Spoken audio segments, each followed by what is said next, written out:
uhlelo umfundisi uDube kanye nomntwana uThulani waseyibindini ngokuphatha uhlelo ngithokoza kakhulu omkhulu ukubonga phakamise uNdlunankulu kaZulu mntwana wamaphinda ngena mukeba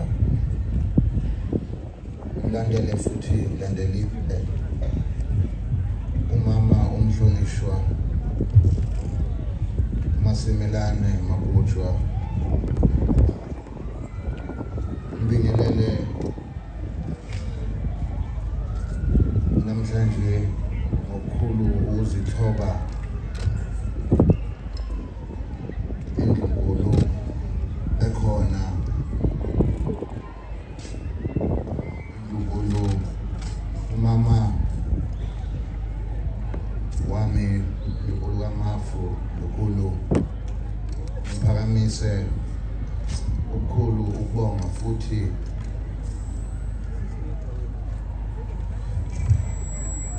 ngokukhulu ukuzithoba ngibingelele abatwana abangobaba bami nabango-anti bami kanye nomncabo ondunkulu abantwana ngiphakamise abantwana abangabafowethu abantwana abangodadewethu abakhuluma nabo esigodlweni sabakhamela amangingane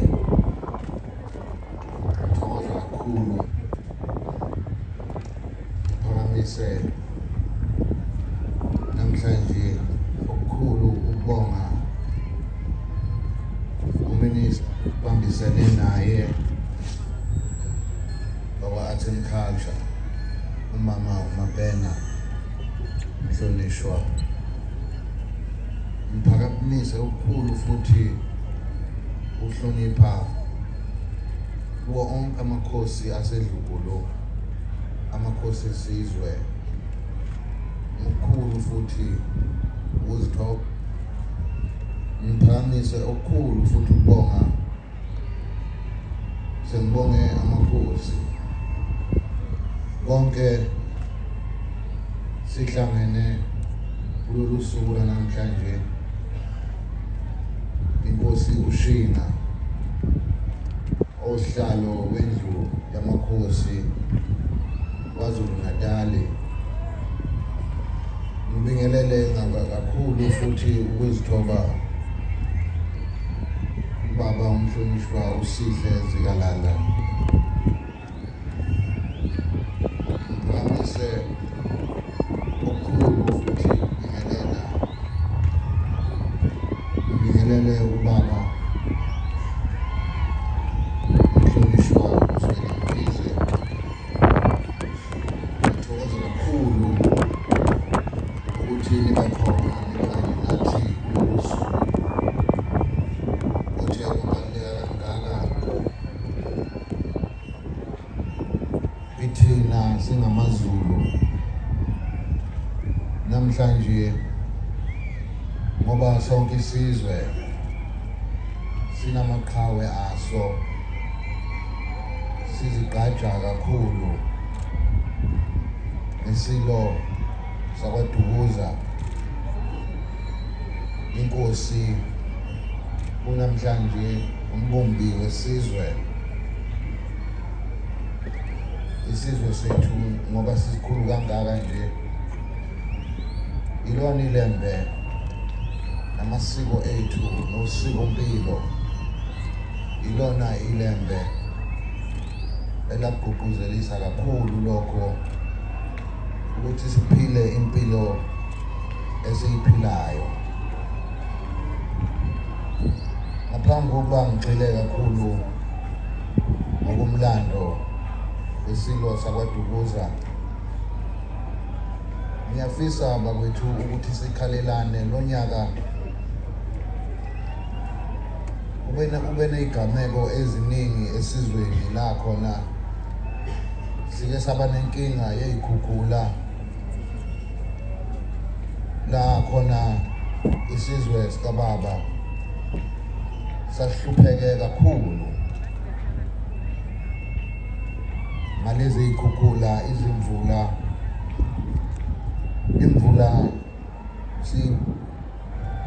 siyibheka njengesibusiso imvula siyibheka njengenala siyibheka njengomqedandlala kodwa okwenzeke kulonyaka ukukhukhula imizi bashona abantu abese ngiphoqeleka ukuba usuku lwami lokubekwa bangihlale esikhundleni ngokohlelo lukahulumeni ngaphoqeleka ukuba ngikuhlehlise lokho kwakungeke mina beSilo kubukeke sijabula ekubeni sihanjelwe abafowethu nodadewethu ngiphakamise ukukhulu ukumkhalela Zulu nengozi ethe yehla laphana endaweni yasoPhongolo lapho khona kwashona abantu abawu-21 ngesikhathi esisodwa ukuphakamisa enye futhi ingozi eyathi yenzeka emakhosini endaweni yasemakhosini la khona kwadaleka ingozi zasha zanqonqa iy'moto owakhanjwa ngazo asibobe sezulu omnyama siyibuza ukuthi lezi zehlo ezimbi kangaka lezi zehlo ezehlela isizwe ukuthi kanti yini eyenzakalayo ukuphi la singenzi kahle khona njengesizwe kulezi zehlo ezisehlelayo ngiyafisa Zulu omnyama ukuba ngigqugquzele ukukholwa nomkhuleko thina-ke futhi njengesizwe semnyama sinenhlahla inhlahla yokuthi inkolo yobuKristu thinayo siphinde sibe nenkolo yedlozi umsamo isibaya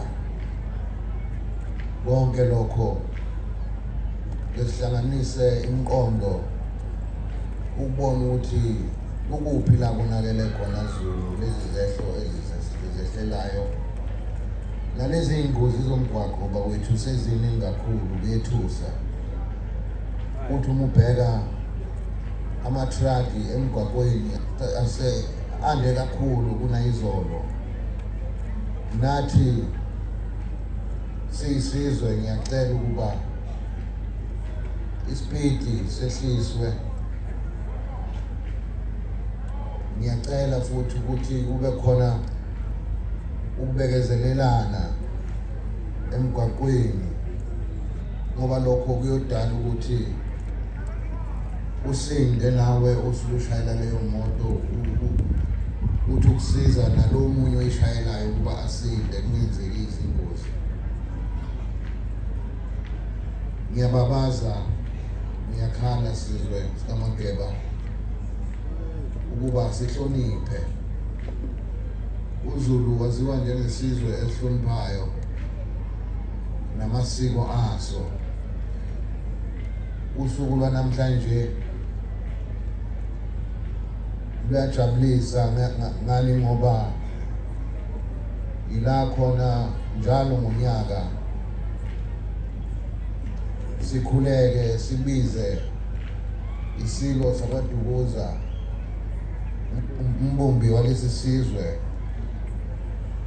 ukuba simbungaze simkhumbule ngoba masenze njalo siyisizwe imisamo yethu nasemakhaya ethu kuningi okuvulekayo kwembuleke indlela eya phambili ngoba siyisizwe nje ezweni lase-South Africa Republic.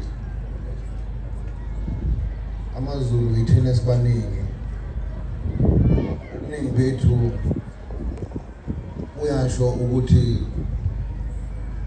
siqamile sisobala. Uba kwethu obala kwenza ukuthi kube lula ukubona umZulu ke lo. Ngakho-ke ukugcizelela ngalokho akumele sitholakale senza izinto ezingalungile ngoba siqamile. Ukuqama kwethu ukuthi sibonakala. Ngalokho sikamageba ngibuyela kulokhu engingakusho emhlangeni kuleli viki eliphelile. Ngisho ngoba nomama okwayiphatha la uMasimelane ngoba ekhuluma nje lapho ukuthi yini edala ukuba i-gender based violence sihamba phambili thina. Ubuhlungu buyihlazo noma kanje. Othi izwe nje njengoba lingaka sesihlezi obala. Sihlezi obala-ke manje ngoba itwin number 1 ekuhlukumezeni abesifazane ney'ngane. So number 1 akusiyo-ke into leyo esingathi siyisizwe siyaziqhenya ngayo, cha. Mina lesilo esibuzile sasisho njalo ukuthi isintu sakithi umuntu wesifazane akashayo, akabekwa isandla. Mina bendlovu akabekwa isandla. Ngalokho ngifisa ukuba ngigcizelele ukuthi sasazi kwaZulu ukuthi umuntu wesifazane ukuze engabekwa isandla kungani, futhi ithina kumele sibavikele abantu besifazane ney'ngane ngoba zinzala abantu. Ngaphandle kwabo abantu besifazane asilutho madoda. Ngakho-ke ngiphakamisa kakhulu phezulu ukuhloniphana kwabaganileyo emakhaya abo. Umama emhloniphe ubaba, nobaba ngokanjalo emhloniphe umama. Izwe liyophila ngoba yonke into iqala endlini. Uma endlini uya ngaphandle uyabonakala-ke lapho usubonakala. Nina beSilo ngicela ukuba ngibonge kakhulu esizweni uxhaso emthe langenzela lona esikhathini esinzima kangaka, la khona njengesizwe noma isizwe okukhona ukudideka okukhulu ukuhamba kweSilo esenzanayo. Ngithi ngibonga kakhulu Silo sikaMageba ukuthi kubo lobumzima nani kanye nami, njengoba ni kanye nami njengamanje. Ngiyanithembisa Zulu omnyama, ubuholi obuhlobile, ubuholi obuthembekileyo, ubuholi bobukhosi, ngoba yonke into iqala phezulu ngey'nkosi yenu kwehlele emakhosini. Ngibonga kakhulu okunye engikugcizelelayo okuyinto ebengihlezi isikhathi esiningi ngisho noma ngishumayela ukuthi ngiyagqugquzela kakhulu noma kakhulu ukubambisana kwamakhosi nezinduna ey'ndaweni zamakhosi namakhansela. Ngithokoza kakhulu ukuthi lolo hlelo luyahambisana imiphakathi iyophila nezwe liyophila masibambisene kanjalo, ngoba ngiyafisa ukuba isizwe sikaZulu sibe isibuko konke kwethu kuhambe phambili nezinto ezinhle, singashayisasho ukuthi sihambe phambili ngokwenza izinto ezimbi. Into enhle ke isizwe sikaMageba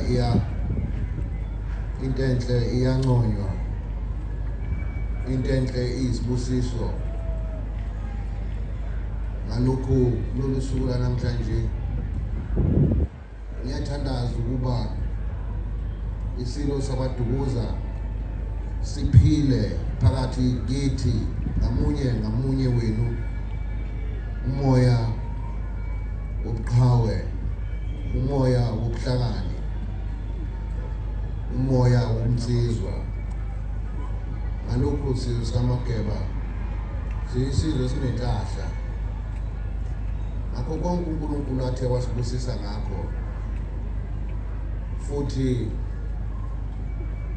ngiyafisa ukuba ngigqugquzele futhi umqeda ndlala. Kuyadingakala bakwethu ukuba masilime, ithina isizwe esinomhlaba omningi nomkhulu eSouth Africa yonke. Kumele ngabe ithina esikhiqiza ukudla kwalelizwe, kodwa ngiyabona ukuthi sisengakafiki kulelo zinga ebengifisa ukuba siyisizwe sifike kulona, ukuba silime kube yithi nomhlabathi wethu ukubambisana namakhosi neSilo ukuba kulinywe. Ukwenyuka kwapetroli, ukuhamba kukagesi, ila ubona khona ukuthi kuningi eSouth Africa okusamele sikwenze ngendlela nangohlelo lokuphila, ngoba ukuhamba kukagesi amabhizinisi ayalimala, ubone ukudla emafrijini. Kodwa ngiyabethemba ubuholi base-South Africa ukuthi ngelinye ilanga sizowela kuloku mzima esiphila ngaphansi kwabo. Ngalokhu ngegama leSilo WeLembe nawo onke amakhosi akwaZulu ngicela ukuba nithi lina leSilo nonke uNkulunkulu abe nani, nithi noma senibuyele emakhaya nihambe kahle, nivikeleke emigwaqweni, ngoba sengeke ngayiphatha nje indaba yama-truck ukuthi akubekezelelwane bafowethu ukuze sonke siphile. Ngoba uya-ke ebemunye nje umuntu odala ingozi bese kulimala abantu abaningi. Ngakho-ke akungabi uwe oyithola kuleso simo. Ngiyathokoza kakhulu mina leSilo, enkosini ngosizo.